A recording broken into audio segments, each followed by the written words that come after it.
की वंदे वंदे देवेंद्र फडणवीस जी आगे बढ़ो, देवेंद्र चवंडला आगे बढ़ो, अरे देश का नेता कैसा हो, भारत माता। पक्ष प्रवेश कार्यक्रम पार पडला। निश्चित पक्षाचे कार्यकर्ते घेतले आहेत।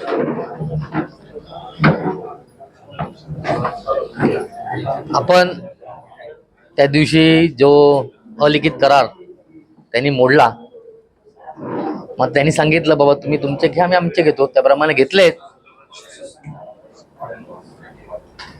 आणि तेच नाही, काल मनसेची सुद्धा घेतले, आज शिंदे गटाचे आहेत, शिंदे शिवसेनेचे आहेत, काही दिवसांनी उबाडाचे पण येतील।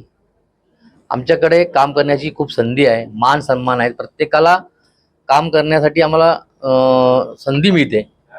ते भारतीय जनता पार्टीमध्ये रवींद्र चव्हाण या व्यक्तीवर विश्वास ठेवून संपूर्ण महाराष्ट्रामध्ये आतापर्यंत 1 लाखच्या वरती कार्यकर्ते भाजपामध्ये प्रवेश झालेला आहे।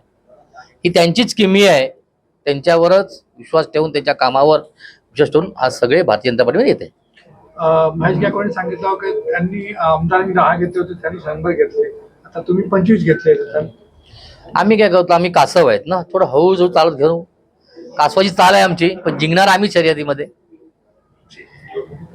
जसे जी आज काय पक्ष प्रवेश झाला, नक्की हा उत्तर कोणाला होता? भारतीय जनता पार्टीमध्ये कुणाला उत्तर देण्यासाठी आम्ही पक्ष प्रवेश करत नाही।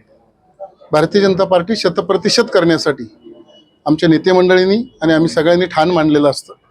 त्यामुळे आम्हाला 100% भारतीय जनता पार्टी वाढवायची आणि भारतीय जनता पार्टीमध्ये जो कार्यकर्ता ज्या पक्षातून येईल त्या पक्षातल्या कार्यकर्त्यांनी जर आम्हाला सांगितलं की मला भारतीय जनता पार्टीमध्ये काम करायचंय, तर आम्ही जिल्हाध्यक्षांच्या नेतृत्वामध्ये त्यांना पार्टीमध्ये आम्ही प्रवेश देतो आणि तो भारतीय जनता पार्टीचा कार्यकर्ता होतो। आजही आपण बघितलं असेल, काल बऱ्याच महिला, जवळजवळ शेकडो महिला काल डोंबिवली पश्चिमेमध्ये भारतीय जनता पार्टीमध्ये त्यांनी प्रवेश केला। आज पण जवळजवळ 25 युवक तरुण कार्यकर्ते आहेत सगळे, त्या सगळ्या तरुण कार्यकर्त्यांनी भारतीय जनता पार्टीमध्ये प्रवेश केला आणि अनेक जण सांगतायत आम्हाला भारतीय जनता पार्टीमध्ये काम करायचंय। हळूहळू सगळेजण भारतीय जनता पार्टीमध्ये काम करतील।